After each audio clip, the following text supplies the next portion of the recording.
না। তো যেটা জিস আমি দেখলাম, মোশতাক ভাই বলেছেন ন্যাশনালের কথা, আমাদের মেজবা ভাই বলেছেন ন্যাশনালের কথা।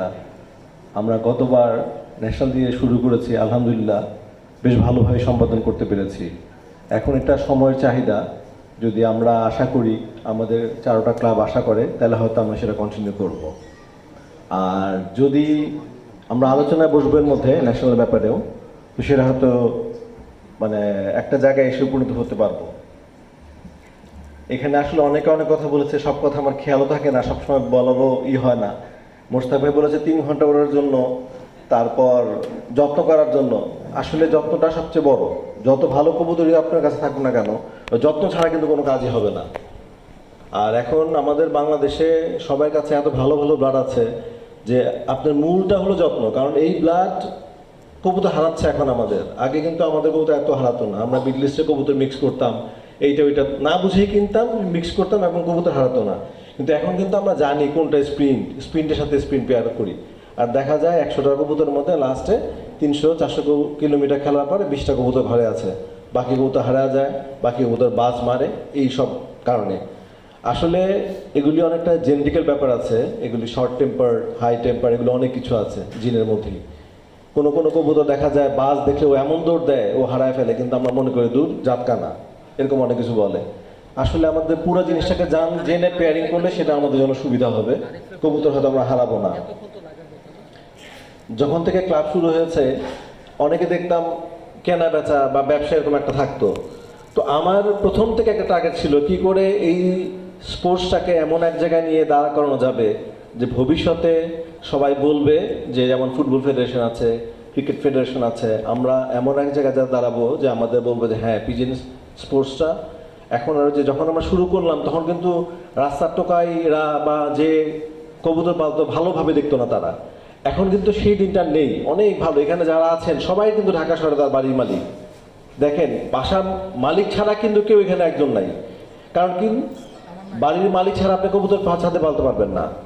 আর যদি ভাড়াটা বাসা হয়ে থাকে, সেখানে দেখবেন কবুতর পাললেও সেই আনন্দটা আপনি পাবেন না। বাড়ির মালিক আজকে এটা বলবে, কালকে আরেক ভাড়াটা এসে ডিস্টার্ব করবে, এরকম ঝামেলা থাকে। তো বলার মানে হলো কি, এটা যেহেতু আমরা সবাই মানে কি বলবো রিসার্চফুল, তো সেই জিনিসগুলি আমাদের মেনটেন করে চলা উচিত, যে আমরা কি কোনটা ভালো করতেছি বা কিভাবে করতেছি, এই জিনিসগুলি একটু খেয়াল রাখা উচিত আমাদের। এখানে রাজীব আসছিল, আমাদের ক্লাবের ফান্ডের ব্যাপারে আপনাদেরকে জানিয়েছে। তো আলহামদুলিল্লাহ, সত্যিকারের আমি এখন আর আগের মতো একদমই সময় দিতে পারি না। রাজীবের সাথে হয়তো আমার মাসে 1-2বার কথা হয়।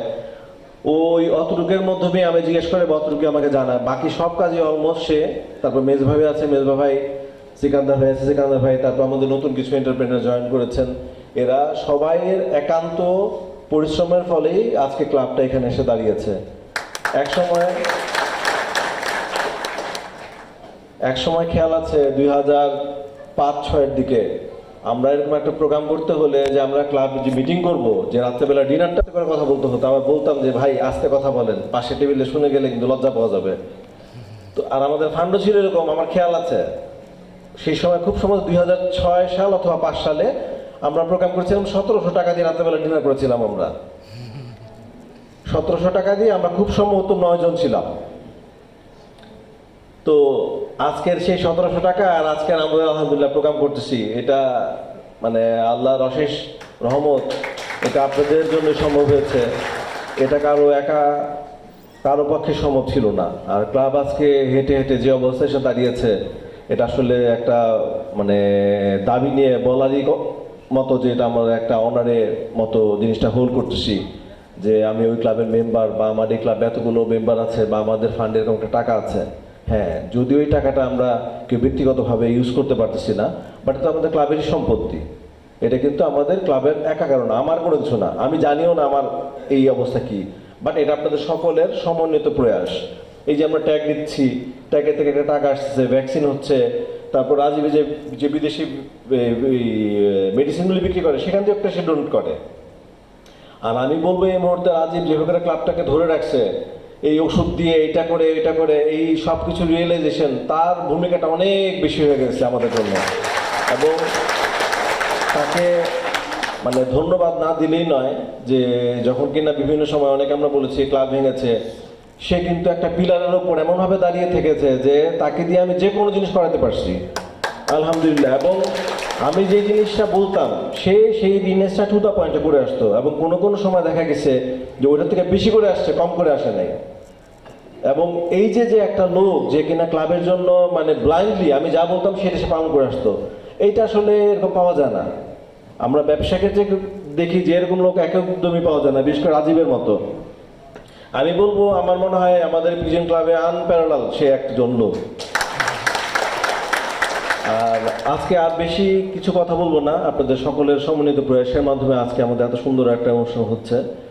আর আসলে রাজীব যে একা করতেছে তাও না, রাজীবের একটা টিম আছে, আর এই সহযোগী এরা না করলে রাজীবও কিন্তু পারতো না। সবকিছু একটা টিম লাগে, ওই টিমটার আসলে এখন হয়। এখন আমরা কবুতরে যে কিনা যে এইচ বার্ড এইচ লফট হয়েছি, বেস্ট লফট হয়েছি বা ফার্স্ট হচ্ছি, এটা ওইটা, তারও কিন্তু পিজিএন ওই গ্রুপটা যদি ভালো না হয় সে কিন্তু ওই রেজাল্টটা পেতো না।